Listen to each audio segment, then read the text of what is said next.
It's not that angibathola abantwana, but ngibe nama ectopic pregnancies too.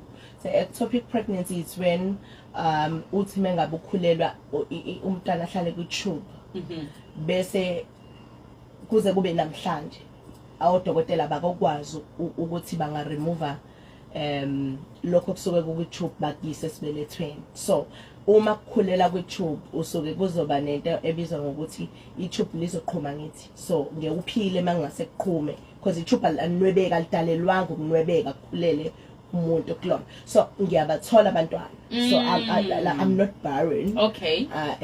Nabantu bathi inyumba angiyona inyumba. Ngiyakwazi ukukhulelwa, but the problem is bengikhulela umntwana ahlale kwi-tube bese kufanele li remove i-tube because uma selicleanwa akwazi ukucleanwa kuphela lishiwe kodwa liyasikwa bese kuyaboshwa. So lelo tube lokuqala ngithi umuntu nama fallopian tubes awu-2. So first child ungena kwi-tube liyasikwa, second child ungena kwelinye i-tube liyasikwa. So angisakwazi ke manje in a natural way or ngendlela ejwayelekile yokwenziwa kwabantwana angisakwazi ukuthi ngingayikhulelelelwa nje because into eyitransport yamaqanda from amaqanda make suka kufanele ezesibelethweni ahlangane part nendawo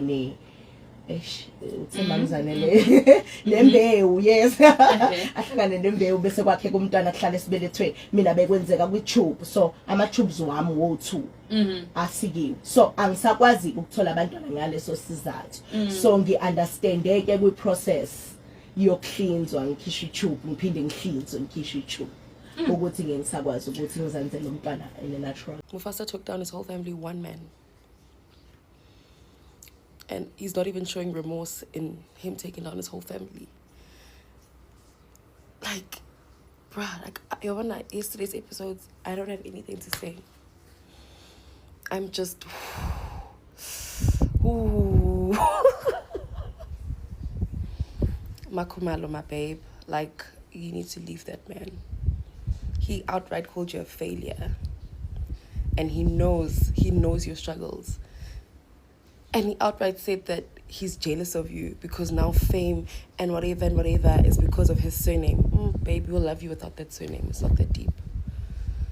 We would have loved you without that surname. Actually, leave that surname. You don't need that surname. We don't even call you Mamsele, we call you Makumalo. Ooh. Hello Mzansi, welcome to Mgosa Mzansi. If today is your first time visiting this channel, please do the right thing and click the subscribe button, and also don't forget to smash the like button. Now, this is an old video of Umakhumalo explaining ukuthi akusikuthena kabatholi bantwana yabathola as just that bantwana uma pregnant bahlala echubhini abahlali kwesibelethwa la kufanele kuhlale khona mntwana.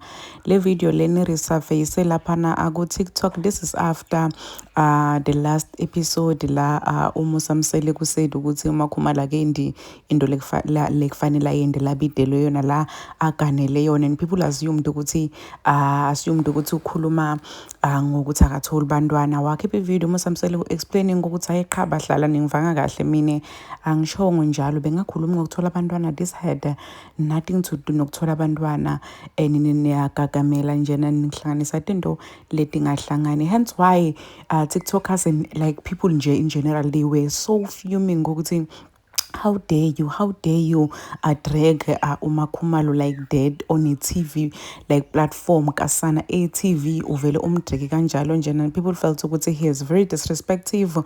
Wavuka trend nje that day waze wakhipha ivideo umseli kasho ukuthi cha bahlali azivisisananga kungazuthi nigejekile akulenkulumo yami.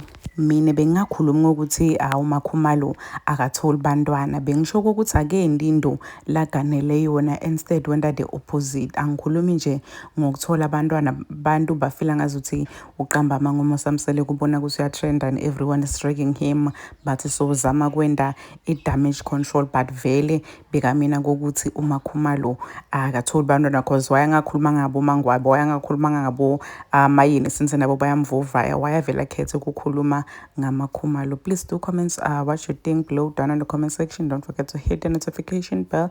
I will see you in the next one. I am signing out. So goodbye.